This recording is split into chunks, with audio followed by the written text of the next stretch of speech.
Pessoal, sejam bem-vindos a mais um episódio do podcast China para o Brasil. Eu sou a Daiane Mendes e aqui comigo está a Luana Oliveira.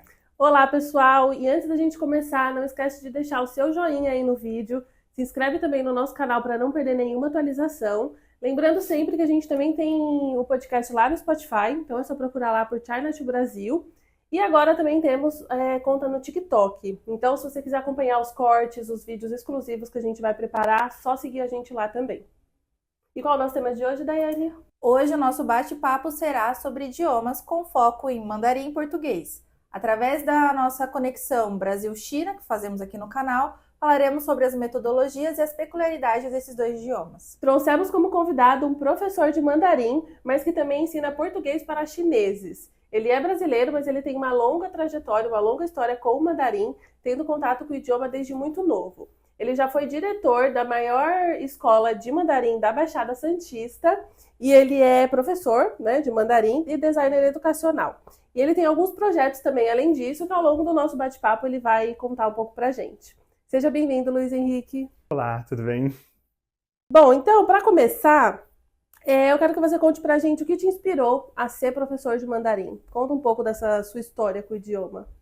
Começou desde cedo. Eu não vim de um lugar renomado, vim de uma periferia. E tem uma frase, tem um provérbio no mandarim, que ele diz assim, ele é meio rude, mas é interessante. Ele diz que pássaros estúpidos precisam voar cedo, voar antes. E eu levo isso para a minha vida. Quem não nasce numa região ou um lugar ou numa posição privilegiada precisa se antecipar ou pegar alguns atalhos no meio da vida para conseguir alcançar grandes coisas, né? Então, depois eu ensino até esse provérbio para vocês em mandarim também. Mas, então eu comecei desde os meus 13 anos.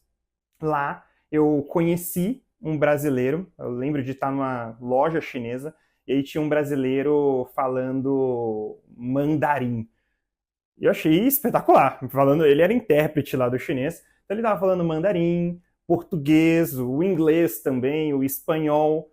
E eu olhei e falei assim, como é possível fazer isso, né? E ele falou, se você quiser mudar a sua realidade de vida, as suas condições, uma coisa que você pode fazer, além da faculdade, é estudar mandarim. Então, desde lá, eu posso dizer que meu maior objetivo sempre foi profissional. Eu olhava ali e falava assim, que com 18 anos eu tinha que conseguir falar fluentemente o idioma para conseguir ter uma posição relevante no mercado. Eu consegui ser um intérprete, aí, no caso, não só professor de mandarim. Podia ser um intérprete, um dublador, queria também mexer com legenda também de filmes, que eu gosto bastante da parte artística. Então eu falava, não, dublador eu ficaria muito feliz. Então meu maior objetivo foi isso, conseguir mudar o meu cenário de vida. Porque assim, na minha vida ali, quando criança, todo mundo olhava para esse sonho e dizia assim, ser professor, ser intérprete não é para você não é coisa para você empresa, vai para outro lado. Até meus familiares falavam que eu era sonhador demais. Então eu foquei no meu sonho, foquei no meu objetivo e falei, não, eu vou utilizar isso aqui para alavancar minha carreira. Então sempre foi profissional mesmo. E isso você tinha 13 anos? 13 para 14 anos. Muito, muito novo, né? E aí como é que era com as outras crianças e tudo mais? Porque normalmente as crianças estudam inglês. E aí você estudando mandarim, como é que era ali no convívio? Engraçado. Era muito engraçado. A maioria das pessoas falavam para mim, vai estudar inglês, vai estudar espanhol mesmo, Só que para mim, o que aconteceu na minha infância, eu lembro que meus familiares, eles tinham contato ali com lojas, no caso, lojistas, e filhos de chineses. Então, eu comecei a me interessar por isso. Eu falei, eu já aprendi a pronúncia, no caso com esse rapaz, eu aprendi a pronúncia do mandarim, só fonética mesmo, consoante, vogal e as entonações, e já era o suficiente para conseguir ler. Então, eu conseguia pegar dicionários e ler as palavras em mandarim. Aí tinha um tiozinho, um senhorzinho, e ele ficava sentado ali em frente à loja dele, e eu sempre passava e falava um pouquinho de mandarim com eles. E aí, a partir desse contato, os filhos dele que chegaram da China, né, tinham chegado recentemente da China. Chineses têm o costume, às vezes, né, os lojistas, de enviar os seus filhos para a China, e aí eles voltam um pouquinho mais velhos, porém, assim, falando nada de português. Então, o meu contato na infância com outras crianças foram crianças chinesas mesmo. Então, eu cresci ali naquele meio, trabalhando em outras coisas, obviamente, mas, né, conseguia ter ali o contato. Eu ensinava português, ajudava nas atividades da escola, lição de casa, matemática, essas coisas. E há quanto tempo, assim, você começou a falar de verdade e ficar fluente? Com quantos anos? Assim, aí começa aquele ponto, né? Criança aprende um pouquinho mais rápido, né? E consegue ele se desenvolver melhor. Nesse meu caso, eu lembro, assim, de 6, 7 meses com esse contato, eu já estava falando. Então, eu conseguia falar com esses chineses. Tanto que fica a dica, né? Para quem estiver aprendendo mandarim, contato com nativos é muito importante também. Isso vai te ajudar. Claro que eu estudava muito em casa também. Enfim, eu usava no meu caderno. Tinha um caderninho ali que eu sempre escrevia e deixava frases prontas também. Então, eu não sabia conjugar muito bem, mas eu já conseguia falar bem com eles. Então, 7 meses, 8 meses ali, já estava falando alguma coisa. E ainda mais que o idioma estava ali no dia a dia, né? As crianças conversando entre elas, conversando com os pais. Então, a criança vai absorvendo mais fácil, né? Exato. E eles te acolheram, viram o seu interesse em querer falar o idioma e você estava lá todos os dias, praticamente, e para eles tranquilo. Era assim, quando eu chegava, né, eles eram de lojas, assim, né, lojistas todos. Então eu chegava de vez em quando para fazer alguma coisa, comprar alguma coisa no centro, alguma coisa assim. E aí começou a acontecer um fenômeno ali. Eu fui a uma loja, tinha chegado uma chinesa e ela era recém-chegada no Brasil. Ela não sabia falar nada. Só que os chineses, eles queriam só aprender o básico para vender. Então, falaram ali sobre preço, valores. E nisso eu comecei a ajudar essa chinesa. E essa chinesa, como eu ajudei?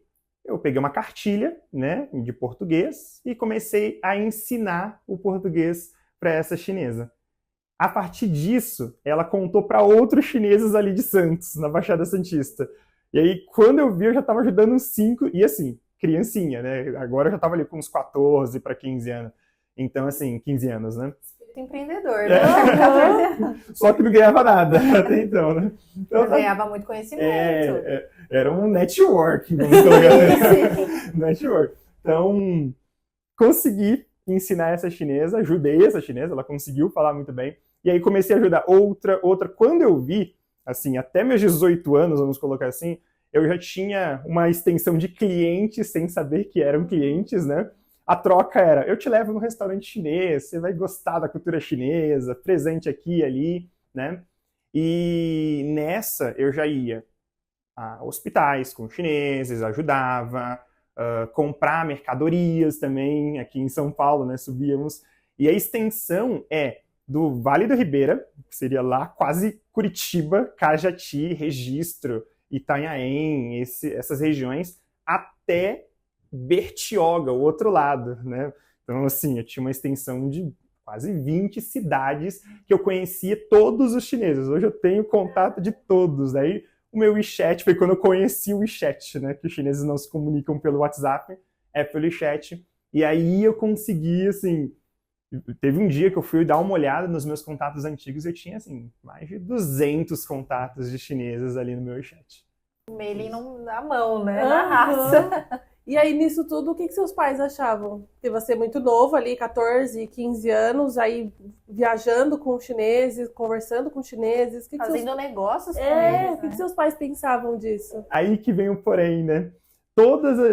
Todo mundo ali do meu redor, isso aí fica até um outro conselho, né, para quem está aprendendo. O brasileiro tem muita resistência à língua chinesa, né? Existe ali uma grande resistência à China, à cultura chinesa, à língua chinesa, e com isso, todos ao meu redor, todo mundo que eu conhecia, continuava falando, você é sonhador. Então, você nunca vai ganhar dinheiro com isso, isso não vai dar em nada. Então, nesse caso, eu acreditei mesmo que seria uma coisa do futuro, uma língua do futuro. eu via ali os chineses, a necessidade, tinha o dinheiro para pagar, no caso, se eu fosse um intérprete, um tradutor, só que eu tive que acreditar mesmo. Então, posso dizer assim que só eu mesmo, sozinho acreditei até meus 18 anos, onde comecei a trabalhar com isso. Era eu sozinho mesmo, acreditando que o mandarim seria algo do futuro que daria certo mesmo. E hoje tá dando, né? Hoje tá dando certo. E em que momento você percebeu que isso poderia ser um trabalho? Tipo assim, ali desde muito novo você ensinava, mas não tinha noção que aquilo poderia rentabilizar. E aí quando que você percebeu? Eu posso ganhar dinheiro com isso que eu tô fazendo de graça já. Ali nos meus 17 anos, por aí, eu comecei a pensar. Falei assim, ó, eu tenho um nível interessante de mandarim. Só que uma coisa faltava. Eu sabia falar muito bem, mas eu não lia tão bem, né, os ideogramas ainda. Então, o que eu fiz? Eu comecei a buscar especialização nisso. Então, o que eu fiz? Eu fui para uma escola, né, de São Paulo. Eles fizeram uma conexão com Santos, São Vicente, a cidade do lado, uma vez. E aí eu aproveitei. Porém, é aqui de São Paulo, né? E eu aprendi os ideogramas. Então, fui aprender a escrever. Foi ali que eu comecei a entender mais coisas do idioma, entendi que não era só falar, a língua chinesa tem uma conexão com a escrita também. E eu fui entendendo isso ali nos meus 17 anos. Aí com 18 anos, oficialmente, exatamente 18 anos, eu faço aniversário 2 de fevereiro, eu lembro que minha primeira, aqui na São Paulo Expo, foi em fevereiro também. Então eu completei 18 anos, já fui acompanhar chineses aqui numa feira de negócios. E aí foi ali o meu primeiro contato com o mandarim profissional mesmo. E aí eu entendi coisas que eu precisava melhorar, até no mandarim. Não era só saber falar, né? Por isso, muita gente vai à China, começa, ou se forma até no curso mesmo de mandarim, porém isso não é o bastante para uma empresa, não é? Na empresa você tem que entender, ou melhor, você tem que ter uma formação, e com a formação você sabe o que vai estudar. Então ali eu não entendi, eu achava que o mandarim era o suficiente. Então fui sem formação ainda, 18 anos, entendi que eu conseguia serviços, mas se eu quisesse mesmo uma carreira profissional, eu teria que ir para graduação também, né? Eu teria que estudar o mandarim focado para isso também. Aí foi ali, 18 anos, que eu comecei a ir para esse lado empreendedor, né? Ir para o lado do mandarim business. E o mais legal é que todos os nossos convidados, quando a gente pergunta, né, sobre o que eles dariam de dicas para ter um bom relacionamento com os chineses, sempre é ter um bom relacionamento. E isso você veio cultivando desde os 13 anos, criando um vínculo legal, uma cartela de contatos muito grande para um jovem de 18 anos, né? Isso há quanto tempo atrás? Desculpa perguntar a sua idade. Não, eu tenho 25 agora, então 18 são 7 anos. São 7 anos. Aí vem uma pergunta. Surgindo todo esse período, né, de crescimento, de relacionamento, quais foram as dificuldades que você encontrou ali, você já mais adulto, mais profissionalizado nessa área? Na relação com os chineses. Isso. Eu diria a cultura, tem que se adaptar à cultura. Tem a comida, né, principalmente. Uma coisa interessante dos chineses é que eu diria que a comida, vamos dizer que a comida é um grande relacionamento. Os chineses têm um costume, eles têm uma expressão chamada guanxi. Vocês já ouviram falar? Sim. Então, basicamente, para quem não sabe, hein, guanxi seria, resumindo, né, vamos colocar o A e o B. O A fez uma coisa boa para o B retribui o que o A fez.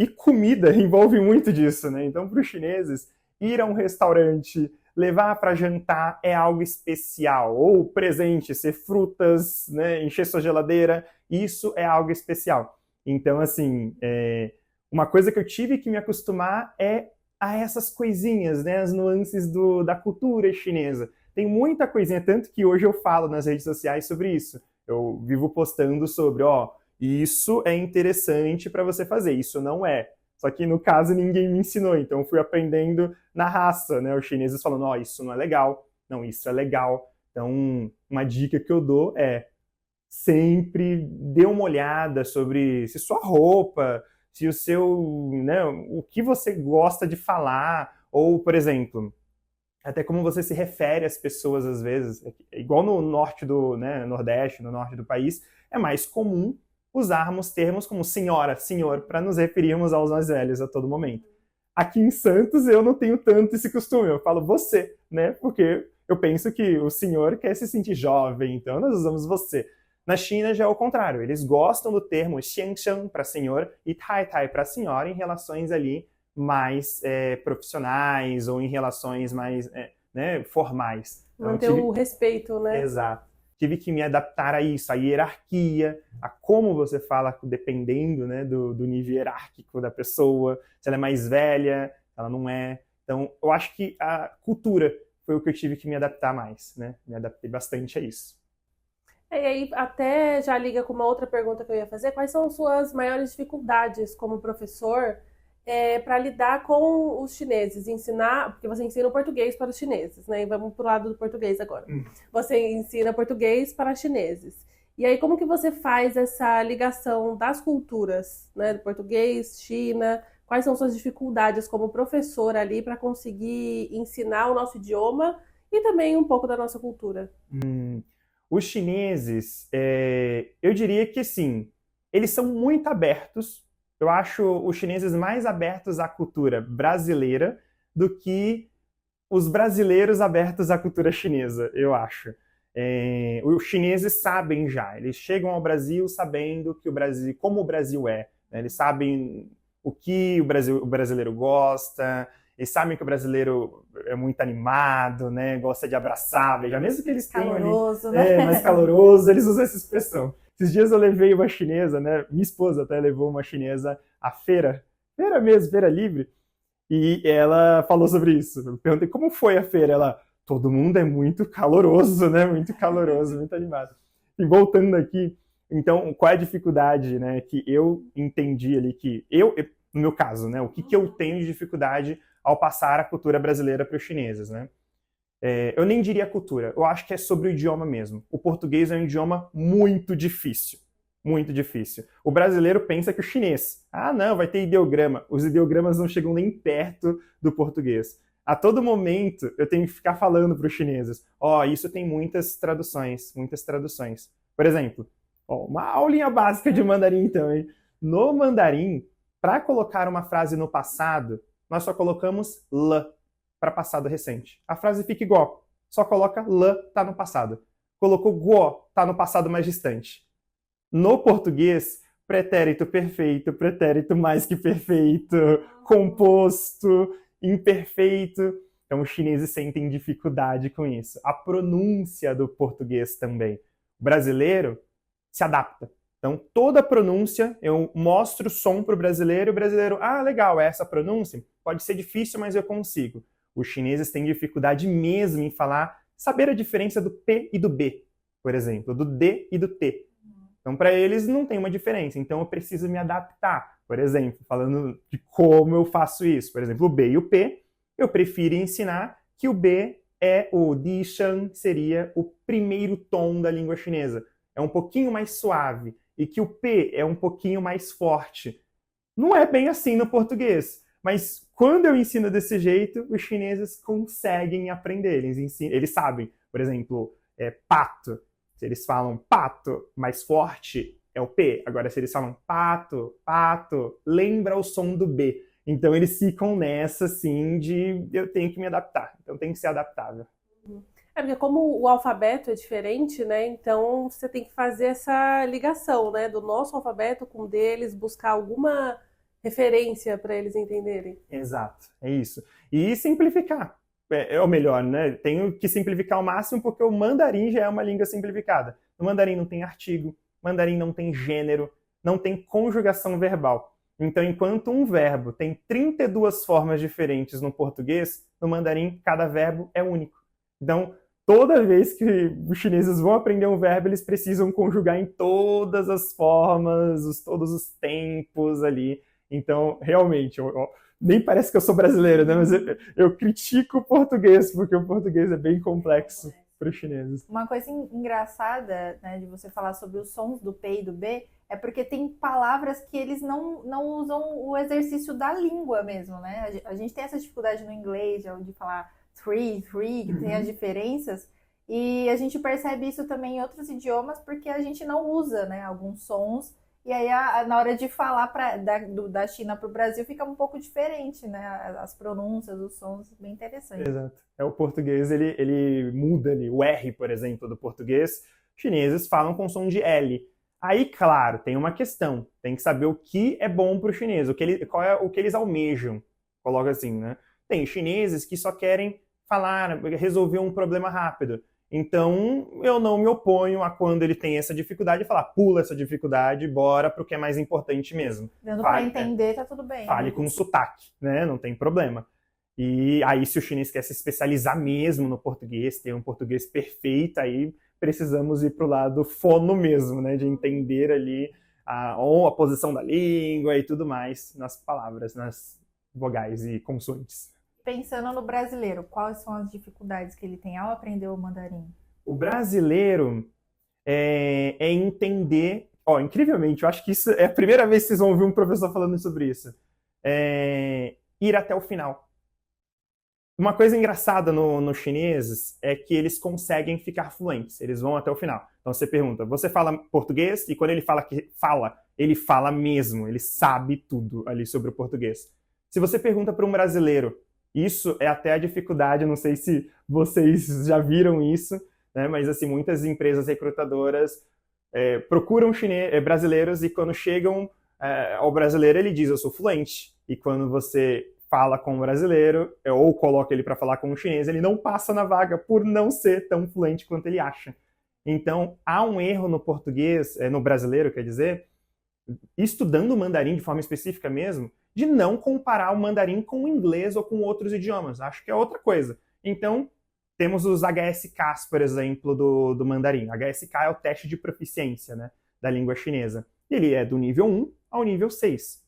Sendo assim, o nível 6 é o último nível, é o avançado, é o proficiente nos níveis ali, seria o C2 do inglês. Mas se você perguntar para todos os brasileiros, ou todos não, a maioria dos brasileiros, eles vão falar que pararam no HSK3, no HSK4.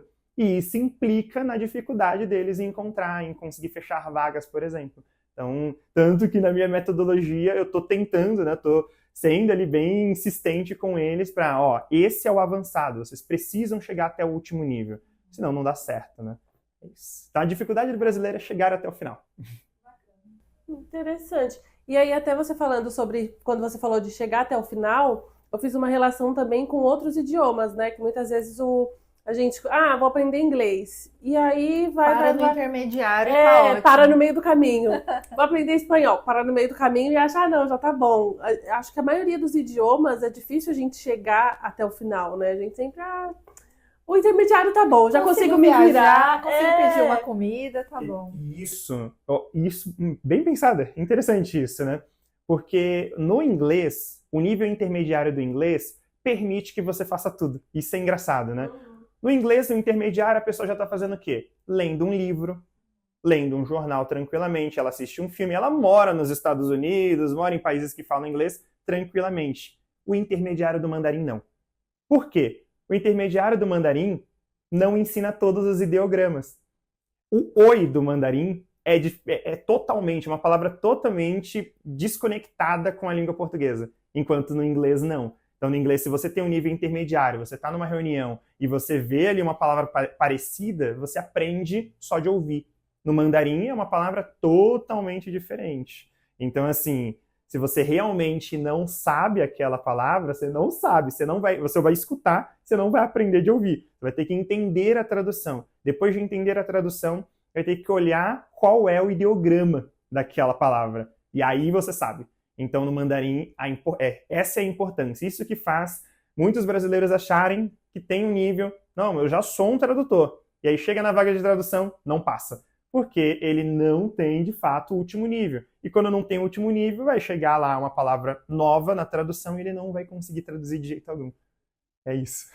E você dá aula para crianças, adolescentes, adultos, idosos... E também dá aula para empresas, né? E aí, como é que você faz para adaptar a sua metodologia, adaptar o idioma, né? As coisas que você vai ensinar, como que você vai ensinar para esses diferentes públicos, essas diferentes idades e níveis sociais e tudo mais? Eu tenho 25 anos, sou bem jovem, mas querendo ou não, já tenho uma experiência grande ali com aulas de mandarim. Por exemplo, como eu comecei bem cedo também no mandarim, já tinha bem ali em mente o que faria, a partir dos meus 19 anos, eu já consegui largar todos os outros empregos ali que não tinham nada a ver com mandarim e já consegui trabalhar totalmente com mandarim. Era tradução, ou eu era intérprete, só que com 19 anos eu consegui entrar como professor, né, de uma escola de mandarim. Lá eu tinha que fazer o HSK, esse teste de proficiência, ali no nível 3 ou 4 na época. Aí logo depois eu fiz o último também. Nesse tempo, eu acabei trabalhando com aulas em turma, como você disse, né? Aulas em turma, aulas particulares, crianças, aulas dentro de escolas particulares bilíngues, por exemplo, em que eu tinha que seguir a metodologia deles e adaptá-las para o mandarim também. E aí veio esse ponto. Eu comecei a perceber que, assim, o que impediam para fazer, né? Eu pegar um material específico, né? Um material para adultos, porque no português realmente não tem. Então, material para adulto. Logo depois, eu tinha que, sei lá, ir para, por exemplo, adaptar esse material para um idoso, ou adaptar esse material de adulto para uma criança, por exemplo. E isso não era vantajoso para mim. Eu achava que, né, fui entendendo que essas crianças perdiam muito. Por exemplo, se eu pego um material de adulto, coloco para uma criança, o adulto vai terminar em 7 meses e a criança vai terminar em 3 anos, o mesmo material. Então, o que eu fiz foi começar a adaptar mesmo. Para crianças, aí eu fui usando, eu tenho formação também em designer gráfico, eu gosto muito de desenhar. Então, eu fui usando bem o que eu faço até nas redes sociais, a ilustração para trazer isso para as crianças também. Então, para crianças, por exemplo, eu chegava um pouquinho antes na sala de aula, era sempre em escolas particulares, né? Então aquela sala gigante, um monte de criança, e eu desenhava e pedia para essas crianças identificarem os desenhos e depois falarem sobre os desenhos. Assim, elas conseguiam atingir um nível avançado também do idioma na mesma velocidade que um adulto ou mais rápido que um adulto. E foi assim. Então, para crianças eu adaptava desse jeito, para idosos precisa de um pouquinho mais de paciência para ensinar. Ao mesmo tempo, não tem que demorar. Então, a única coisa que eu fazia era dava mais exemplos, falava de uma forma um pouquinho mais clara, né? Bem articulada para eles conseguirem entender melhor. Voltava, não tinha problema em seguir, em voltar no cronograma para atender a necessidade dele. Então, foi assim que eu fui fazendo, fui adaptando a cada um. Mas o principal, na minha opinião, é ter o material exato para cada uma desses setores. Não dá para usar um material de viagens para alguém que quer aprender o mandarim business, né, o mandarim empresarial. Para uma criança, não dá para usar um material de adulto. Então, tem que pesquisar. Eu fiz isso, eu tive um acervo, né? Tem um acervo em casa lá de livros e fui adaptando para cada um. Hoje, até nas minhas aulas particulares, na primeira aula, eu pergunto para o aluno, né, qual é a sua necessidade? Me conta. E aí ele começa. Eu quero ir para a China, vou morar, vou fazer tal coisa, não, só é cultural. E aí eu entendo que o aluno vai precisar mais, né? Aí dá certo. Consigo adaptar.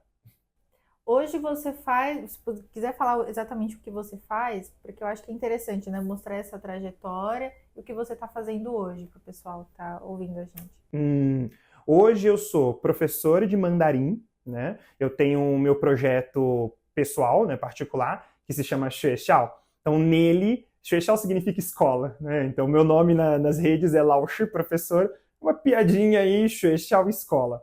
Nele eu dou aulas particulares, tem 2 modalidades, né? A de aulas particulares, que é de aulas 1 a 1, 1x1, onde o aluno mostra a necessidade dele, por exemplo, e eu ensino, eu coloco ali a metodologia específica para ele, ou ensino, né, exatamente a necessidade dele. Então é mais focado na pessoa. E tem também a Xuexiao. Na Xuexiao eu ensino por meio de uma comunidade. Tem uma comunidade, tem uma plataforma específica, né? Aí dentro dessa plataforma tem alerta de vagas de emprego, tem alerta de notícias da China também, e tem as partes didáticas, que são comunidade em grupo, chat, tem aulas ao vivo, são 9 horas de aulas ao vivo dentro dessa comunidade, a pessoa pode escolher o nível que ela quiser. Então tem básico, elementar, intermediário e avançado, e ela consegue escolher dentre esses níveis o que ela quer fazer. Então fica mais à vontade, né? Ela só conecta no horário ali que a plataforma vai mostrando. Tem uma agenda também que você pode agendar a sua aula. Aí dentro também eu deixei uma área de membros, onde ela consegue assistir cursos gravados, dos HSKs até. Novamente, fiz uma coisa assim mais difícil para mim, mas benéfica para os alunos, que é ensinar do nível 1, HSK1, até o 6. Exatamente o que eu disse, que eu priorizo, né? Estou tentando fazer uma coisa para todos os níveis mesmo e para o aluno conseguir chegar até o último nível, C2, do mandarim também. Hoje eu trabalho também fazendo pequenas traduções também e dou aula de português para chinesas. Aí nisso, essas aulas de português eu dou dentro de empresas, né? Tem alguns clientes aqui das multinacionais chinesas também, onde os chineses chegam, os expatriados, e eu ensino ali com uma metodologia em português, para português brasileiro mesmo, o português. E quem procura mais você? O brasileiro querendo saber mandarim ou o chinês querendo saber português? Agora tá empatado. Porque o português foi assim, né? A partir do momento que eu comecei a dar aula para chinês, outros começaram a surgir. Creio que é aquilo da... Guanxi, né? É o Guanxi. Então vão aparecendo mais chineses, né? Então tá empatado. O brasileiro aparece por meio das redes sociais. Então, nas divulgações, nos anúncios, eles me veem e vêm contratar o curso também. Então, eu vou querer que você dê dicas, então, para quem quer aprender o mandarim, por exemplo. Quais seriam as dicas principais para quem está começando? Vai com a mente aberta. Então, a primeira coisa seria a mente aberta. Segundo, o que eu já falei, não pare no intermediário ou não pare no básico. Vá realmente até o final. E tenha um foco. Aprenda mandarim, ou melhor, não vou dizer assim para você até o final. Vou dizer para você entender quem você é e entender o que você precisa. Então, se você precisa viajar para a China, final do ano, minha empresa me mandou para a China, por exemplo, vai me mandar para a China.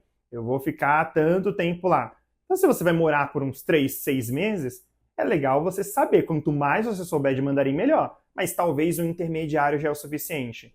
Agora, se você tem interesse profissional, não, eu quero virar um intérprete, por exemplo, um tradutor, ou um professor. Então, nesse caso, você vai precisar não só saber a ler, você vai ter que saber escrever também, você vai precisar entender mais do mundo, né, de como funciona, se for uma sala de aula, como funciona os testes, ter esse conhecimento. Se você for para o lado de intérprete, por exemplo, você vai precisar entender o mundo business ou talvez até ter uma formação junto, acompanhada com o mandarim. Então, assim, você vai precisar entender, né, eu diria isso, se conheça primeiro e depois trace um objetivo, né? Tenha um tempo ali, coloque uma meta para aprender o mandarim. Nas minhas aulas particulares eu faço isso com os alunos. Falo, qual é a sua meta? Que você pretende, quanto tempo você pretende. Parece que isso é meio ruim, mas é melhor você atrasar a sua meta do que você não ter meta. Né? Deixa muito em aberto, né? Se fica muito em aberto, você vai desistir. Você vai olhar e falar assim, tô sem dinheiro agora, pronto, não vou querer mais. Ou, demorou muito, eu não tô pegando isso, vou sair do mandarim. Então, se conheça, né? Seria a minha dica para os brasileiros. Quando a gente está aprendendo um novo idioma, é muito comum da gente estranhar algumas palavras, estranhar algumas coisas da cultura. Tanto que até é engraçado, falando do espanhol, né? A gente tem uma colega que é da Colômbia, e aí quando ela veio para o Brasil, por exemplo, ela foi no ponto de ônibus, precisava saber onde era o ponto de ônibus, e em espanhol é um palavrão, né? E aí, que eu não vou citar aqui. E aí, quando ela chegou aqui, onde fica não sei o quê? E aí, o brasileiro, tipo, o que ela tá falando, né? Olhou daquele jeito e tal. No chinês, no mandarim, tem coisas assim? Tanto brasileiro, chinês, tem alguma... Você já atendeu muitos alunos, tem alguma história curiosa, alguma história engraçada que aconteceu? Tem uma palavra muito interessante no mandarim, ou engraçada no mandarim, cômica, que é ni chi fan lama, que significa você comeu arroz? E de primeira mão, você conhecendo o mandarim, você pensa assim, beleza, você comeu arroz, ele está perguntando se eu almocei, ou no caso, se eu quero almoçar. Aí eu chego na hora do almoço para você e falo, ni chi fan lama, você comeu arroz? Você almoçou? a primeira coisa que vem à mente é que ele está te convidando para comer, né, para jantar. Só que, na verdade, Nietzsche Falama significa tudo bem contigo? Tudo certo? Tudo bem por aí? E a resposta melhor para isso é não tem resposta melhor, é não comi, ou eu comi, mas ele não está te convidando para nada. Então eu lembro que a primeira vez que aconteceu isso comigo, curiosamente eu estava ali na rua, o chinês passou por mim na hora do almoço e falou, Nietzsche Falama, e aí, você já comeu? Eu disse, não, né? E ele falou, tá bom, vai se alimentar. E foi embora. E eu fiquei, ué, como assim, né? Então, no mandarim tem disso, tá? De essas coisinhas culturais, é muita cultura, né? Teve, até minha esposa estava falando, ela também fala um pouco de mandarim, e aí a chinesa entregou um prato de comida, eles estavam comendo, né? E aí ela comeu e comeu tudo, né? O prato ali inteiro. Para respeito, né? Ela nem tinha gostado tanto assim da comida, era meio apimentada, né? Eles têm muita pimenta. E aí ela comeu. Só que no mandarim, ou na China pelo menos, quando você come tudo, você indica que você quer mais. Então eles colocaram mais comida para ela e ela ficou, ai meu Deus, e ela fez isso por 4 vezes. Meu Deus! 4 vezes ela comia e eles pediam para colocar mais. E ela, não, vou respeitar, vou comer tudo. Aí vinha, meu Deus. Tem várias dessas. Eu posso falar também de secar o copo quando os chineses terminam de, né, num restaurante chinês, na Liberdade, vamos colocar aqui, termina de tomar o seu chá, ou melhor, termina de almoçar, os chineses vêm e oferecem chá para você. Só que isso quer dizer que você está demorando demais no estabelecimento. Então o chá é para você ir embora, né? Você toma um chá e vai embora. É o famoso cafezinho da saída, né? O cafezinho não é na mesa, o cafezinho já é lá na porta, para você ir embora, tomar o cafezinho e ir embora. E aí, o brasileiro, eu lembro, teve um aluno meu na China, estava em Pequim na época, ele falou, nossa, qual é o problema disso? Eu terminava e eles enchiam o chá de novo. E ele ficou tomando várias e várias vezes. Era para tomar o chá e ir embora. E ficava embora. lá. E ficava nessa. Então, tem essas diferenças culturais também, no lado brasileiro, né? No lado chinês, quer dizer, da coisa.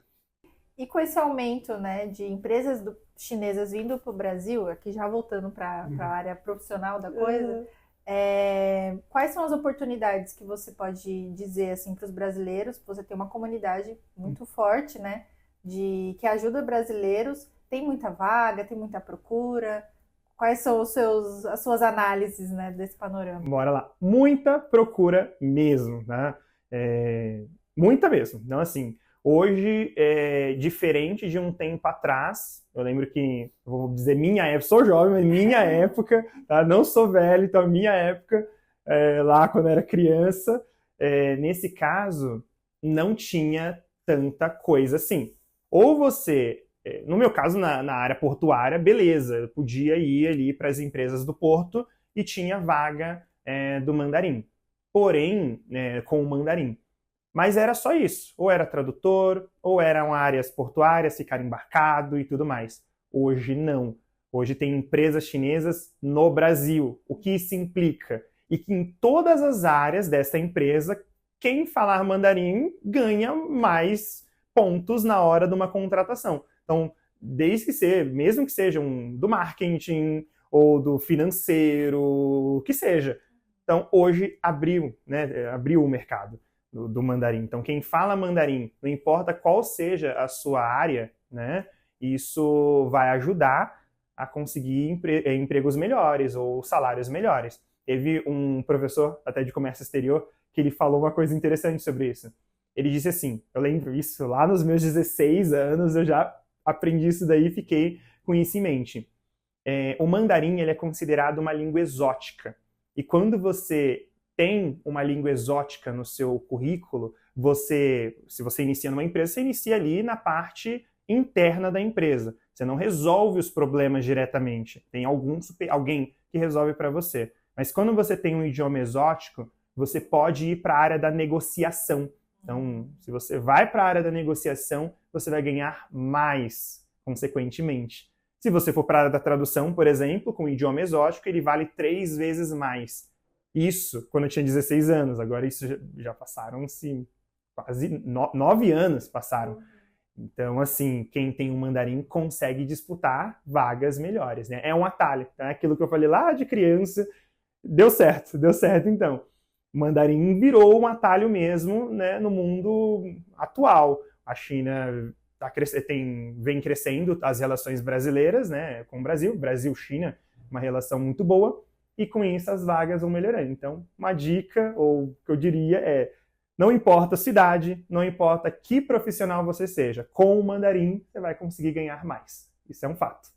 E você acha que em algum momento, porque hoje se preza muito pelo inglês, né? Estados Unidos, inglês, América, essa coisa toda.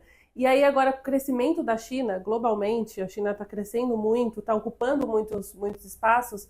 Você acha que em algum momento o mandarim pode ser tão forte quanto o inglês? Até mandatório também. Que vai ser exigido, do mesmo jeito que é exigido hoje ter o inglês, talvez em algum momento o mandarim também vai ser? Acho que sim. Quanto mais empresas chinesas estiverem no Ocidente e grandes, sim. Porque, no caso dos chineses, não são todos os chineses, mas uma grande maioria, pelo que eu percebo, eles não falam, não vou dizer tão bem, mas assim, tem chineses que nem falam inglês. Não é uma coisa comum. É como no Brasil, né? No Brasil, o número de pessoas de falantes de inglês não é, assim, uma porcentagem tão gigante. Na China é menor ainda. E a China tem muito mais pessoas. Então, o que eu quero dizer é que, por mais que eles falem inglês, eles ainda não chegam ao nível avançado. Então, são poucos que falam. E mesmo assim, esses chineses estão no exterior. Ainda assim, nessas vagas, o inglês, o mandarim é tão importante quanto o inglês. Claro que, na minha recomendação, aprenda os dois e você vai mais longe ainda, né? Inglês e mandarim. Luiz, eu queria que você falasse sobre o seu projeto. Pode apresentar, colocar o seu arroba aí, a gente depois coloca na tela. Fazer o merchan. Fazer o merchan. E muito obrigada, né? Eu acho que a gente aprendeu muito aqui nesses 40, 50 minutos. Foi muito legal. Vou falar com você depois, né, no privado. Achei muito bacana. E pode voltar quando você quiser. A gente vai estar sempre aqui te esperando. Perfeito. Agora estou com o meu projeto, Xuexiao. Ele é o meu projeto principal atualmente. A ideia é conseguir de forma acessível alcançar mais brasileiros, para os brasileiros falarem mandarim. Tem uma gama de vagas, uma gama de oportunidades aqui para quem fala mandarim. Então, com a Xuexiao, meu objetivo é fazer uma comunidade com vários brasileiros para ter um intercâmbio ali. Futuramente, quero colocar empresas também dentro dessa comunidade para conseguirem divulgar as suas vagas diretamente lá. E nisso conseguir também alcançar os brasileiros, ter uma conexão entre Brasil, China, empresa e funcionário também. E dentro da Xuexiao você já consegue isso. Lá já ensino mandarim do básico ao avançado. E também você consegue aprender mandarim quando quiser. A Xuexiao ela não é restrita para um público só. Ela é desde para a pessoa que quer viajar para a China, ela vai conseguir aprender, tanto para a pessoa que quer trabalhar com o mandarim ou que não tem muito tempo. Tem várias oportunidades ali de horários para fazer a sua aula também.